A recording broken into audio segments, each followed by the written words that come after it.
শুনেন, আপনি যে মেডিসিন দিছিলেন না, আমি তো কৌশলে শরবতের গ্লাসের ভিতর দিয়ে আমার দুলাভাইয়ের হাতে দিয়ে আসি। এখনই মারা যাবে।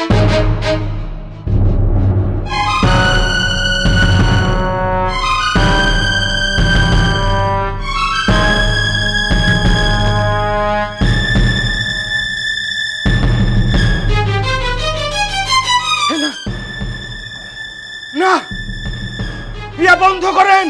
এই বিয়া আমি হইতে দেব না।